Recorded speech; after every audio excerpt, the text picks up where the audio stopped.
ഗാസയിൽ 60 ദിവസത്തെ വെടിനിർത്തൽ ആവശ്യപ്പെട്ട് US പ്രസിഡന്റ് ഡൊണാൾഡ് ട്രംപ് ഗാസയ്ക്കായി US തയ്യാറാക്കിയ പദ്ധതിയിലാണ് ഇക്കാര്യം വ്യക്തമാക്കുന്നത്.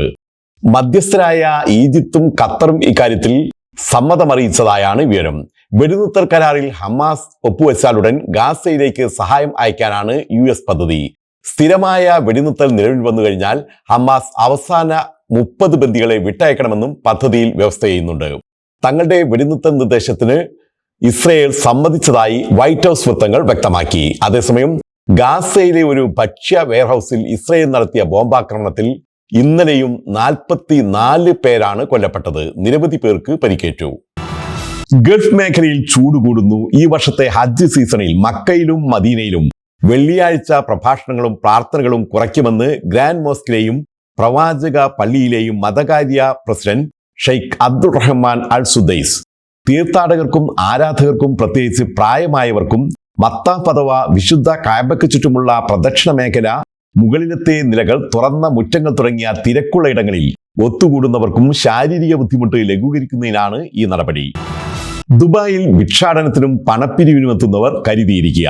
പരിശോധന കർശനമാണ്. ഇത്തരത്തിൽപ്പെട്ട 41 പേരെയാണ് ദുബായ് പോലീസ് കഴിഞ്ഞ ദിവസങ്ങളിലായി അറസ്റ്റ് ചെയ്തത്. ഇവരിൽ നിന്ന് 60,000 ദിർഹത്തിലധികം പിടിച്ചെടുക്കുകയും ചെയ്തിട്ടുണ്ട്. ദുബായിലെ ഒരു ഹോട്ടൽ ഭിക്ഷാടന കേന്ദ്രമായി ഉപയോഗിച്ചിരുന്നതായി പോലീസ് അറിയിച്ചു. കുവൈത്തിൽ നിയമലംഘകർ കരുതിയിരിക്കുക. തൊഴിൽ താമസ നിയമങ്ങളും ചട്ടങ്ങളും ലംഘിക്കുന്നവർക്കെതിരെ പരിശോധന കർശനമാക്കി. വിവിധ നിയമലംഘനങ്ങൾക്ക് കഴിഞ്ഞ മാസം മാത്രം കുവൈത്തിൽ നിന്ന് 2700 പേരെയാണ് നാടുകടത്തിയത്. ഈ മാസം 11 മുതൽ കർശനമായ പരിശോധനയാണ് തുടരുന്നത്. മലബാർ പ്രവാസി സംഘടിപ്പിക്കുന്ന നമ്മുടെ സ്വന്തം മാമുക്കോയ എന്ന പരിപാടിയിൽ സിനിമാ നടൻ ശങ്കർ മുഖ്യ അതിഥിയായിരിക്കും. സിനിമാ താരം ഹരീഷ് കനാരനാണ് ഇത്തവണത്തെ മാമുക്കോയ ഫിലിം അവാർഡ്. ഷാബു കിളിത്തട്ടിൽ അനുസ്മരണ പ്രഭാഷണം നടത്തും. നാളെ വൈകുന്നേരം 5 മണിക്ക് ദുബായ് അൽമംസാറിലെ ഫോക്ലോർ സൊസൈറ്റിയിൽ നടക്കുന്ന പരിപാടിയിൽ മാമുക്കോയ ഡോക്യുമെന്ററി, മുട്ടിപ്പാട്ട്, മിമിക്രി തുടങ്ങി നിരവധി കലാപരിപാടികളും അരങ്ങേറും. ആഘോഷവേദിയിലേക്കുള്ള പ്രവേശനം സൗജന്യമാണ്. ക്രിസ്ത്യാനോ റൊണാൾഡോയുമായി കരാർ നീട്ടുന്നതിന് ഒരുക്കമാണെന്ന് സൗദിയിലെ അൽ നാസർ ക്ലബ്. ഇത് സംബന്ധിച്ച് അൽ നാസർ ചർച്ചകൾ നടത്തുന്നുണ്ടെങ്കിലും 5 തവണ ബാലൻഡിയോർ ജേതാവായ റൊണാൾഡോയെ സ്വന്തമാക്കാൻ ആഗ്രഹിക്കുന്ന നിരവധി ക്ലബ്ബുകളിൽ നിന്ന് കടുത്ത മത്സരം നേരിടേണ്ടി വരുമെന്നും ടീമിന്റെ സ്പോർട്ടിംഗ് ഡയറക്ടർ ഫെർണാണ്ടോ ഹിയാറോ റിയാദിൽ വാർത്താ സമ്മേളനത്തിൽ അറിയിച്ചു.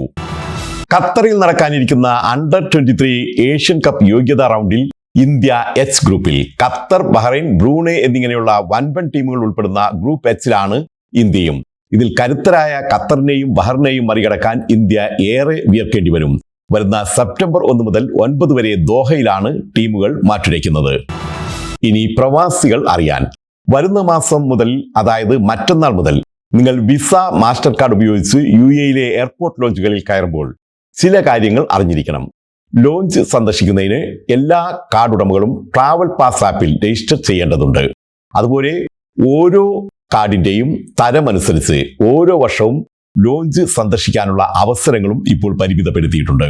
ഇതനുസരിച്ച് പ്ലാറ്റിനം മാസ്റ്റർ കാർഡുകൾക്ക് ഇനി മുതൽ 4 സന്ദർശനങ്ങളും പ്ലാറ്റിനം വിസ കാർഡുകൾക്ക് 6 സന്ദർശനങ്ങളും മാത്രമേ അനുവദിക്കുകയുള്ളൂ.